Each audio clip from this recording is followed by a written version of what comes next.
A quick chat. Peter Kuznick is an author, professor joining us from the US. Thank you very much. Angie Wong back on the show with us. Hi, Angie. Good to have both of you on the show. Angie, is this embarrassing for the US president? You seek out a naval coalition.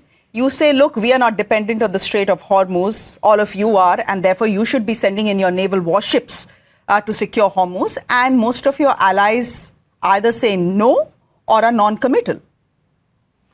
I don't think it's embarrassing at all. I mean, look at what the operation actually is. It's taking over Hart Island. And the U.S. cannot take over territory in the Middle East. It's a terrible look. It needs its allies to go in with them so it doesn't look as though this is imperialism. And that is exactly how that's being positioned. Now, I heard one U.S. admiral talk about the Straits of Hormuz and how the waters are not deep enough for some of our major airstrike ships to go near it, which is why they're in other waters. It's just a matter of depth. So smaller boats can go in and help, and I'm sure the U.S. Navy is all over it. But right now, President Trump needs a coalition to go in, and he's testing the waters for NATO and for China for them to give a very public response as to why they cannot go in. That's the positioning they put NATO and China in today. But Angie, why on earth will China go in? What is their interest? Well, that's the whole point, right? He knows China is highly unlikely going to be part of this coalition, but he wants the rest of the world to hear the Chinese president say so, to say, well, why can't China be part of this coalition? Well, it's because they have their own special interests. Peter, would you want to come in here? It is just a question of depth, is what Angie is saying, which is why the mighty U.S. Navy cannot sail anywhere near Hormuz. Otherwise, the fleet would have been there. Trump knows that the war is incredibly unpopular here in the United States, and that the Europeans all know it's an illegal, immoral war. They don't want to get involved. This is President Bone Spurs. This is a man who supported the Vietnam War, but got a doctor to get him out of the war. This is a family that's never gone to war. They're a family of cowards, but they want to call on others to do their dirty work for them. There was a popular song in the U.S. some years ago, "Take this job and shove it." Well, the Europeans and the other U.S. allies are saying to Trump, take this war and shove it. We're not going to be part of this anymore. There's a certain level of morality, and you need a certain level of popular support before you do this. Trump knows, and they all know, that the Iranians, even if their capabilities have been degraded by this constant U.S. and Israeli pummeling, still can take out ships in the Strait of Hormuz. And if Trump knows that if more U.S. servicemen get killed, or if a U.S. ship is hit in that region, his tiny support that he has is going to evaporate. And so he's scared. He doesn't want to do this. He's calling on others. After he bragged on how powerful the U.S. Navy is and the U.S. military, this coward is calling on others to do the U.S. fighting. It's like somebody getting into a schoolyard fight and punching somebody, then calling his friends to come in and clean it up for him. This is the kind of bullying cowardice, and nobody wants to be part of this, except for Netanyahu. Bibi the Butcher loves this, but the other leaders of the world are sick of it, and they're sick of Trump's bullying, and they're sick of his threatening to invade Greenland, and they're sick of what he did in Venezuela, and they're not going to be part of it. Okay. It's the situation. Angie, look at what the German defense minister is saying, essentially saying that this is not our war. We didn't start it. So if the U.S. goes into a war, starts bombing Iran, doesn't doesn't beforehand tell their NATO allies or any allies across the world, why are you even expecting your allies to step in and help?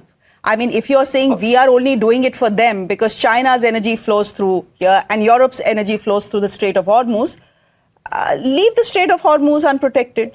They can deal with it the way they want to. China is dealing with it pretty well. They have an agreement with the Iranians. The Iranians are letting their ships pass. Yes, and I'm happy to hear that India had its first oil tanker passed earlier today. And I'm sure Iran is also doing the same for their friends in China. So, Europeans have a really strange position right now, including Germany, who receives a lot of their oil from the Straits of Hormuz. Are they going to be with the U.S. or are they going to be with Iran? That is the position Trump has put everyone in right now. That's not bullying. That's to see everyone's true colors. This is all by design. You may see it as an emotional bullying like you would in grade school, but that's not what this is. This is about positioning everybody to seeing where everyone stands in the world alliance.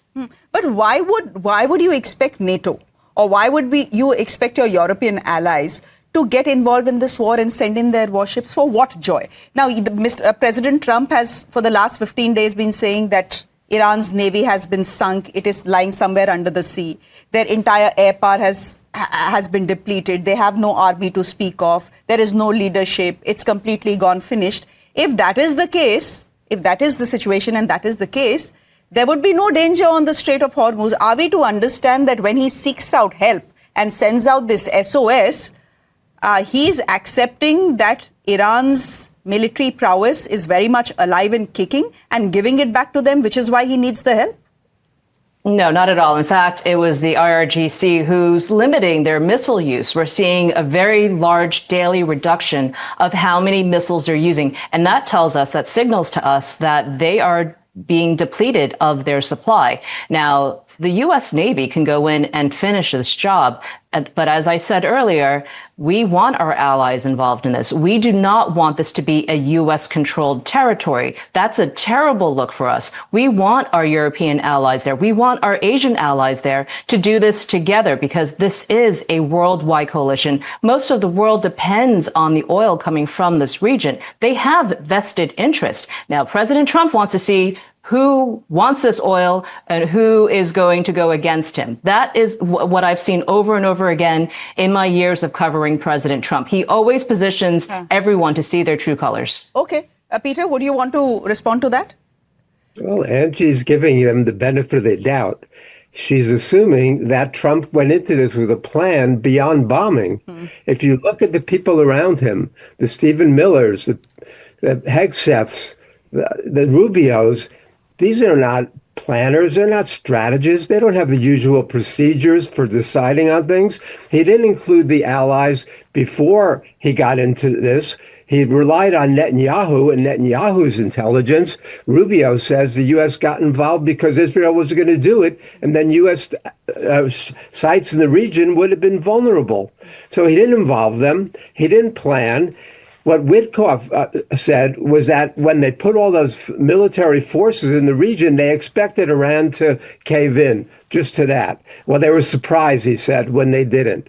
The Iranians are a long civilization, a proud civilization. They've got a lot of military assets. They had hundreds of thousands of drones. They have tens of thousands of missiles, and they've got real capabilities. Trump knows that. Trump lies all the time about how great the U.S. is doing. Well, we can blow things up. Yes, the U.S. has the ability to blow things up, but the U.S. is an international rogue state. It's an international pariah. Nobody wants to get involved. They say the U.S. is radioactive. It's toxic. And they're keeping their distance now. So Trump is threatening them. He's threatening now he's not going to go to China. He's raising the possibility. Now he's going to remember that all these NATO allies, when they want something from the United States, he's going to remember how they didn't come to U.S. support. There's no reason. And if they did, there would be so much opposition in their own countries like there is in the U.S. Absolutely. And so, and what Iran has said is that only the ships from Israel and the U.S. and those who support the U.S. will be blocked in the Strait of Hormuz, that other ships can get through. And now we're seeing with the Indian vessels, and we're going to see it with others as well. The Chinese ships have been going through already, as have some of the others who are not hostile to Iran. Which is why, again, the question, why would anyone want to get involved? We'll leave it there for the moment. Thank you very much, Peter and Angie, for joining us and giving us these differing points of views. It's always important in a show. Thank you very much. On that note, ladies and gentlemen, I'm stepping into a quick break. There's more on the other side. Do stay with us.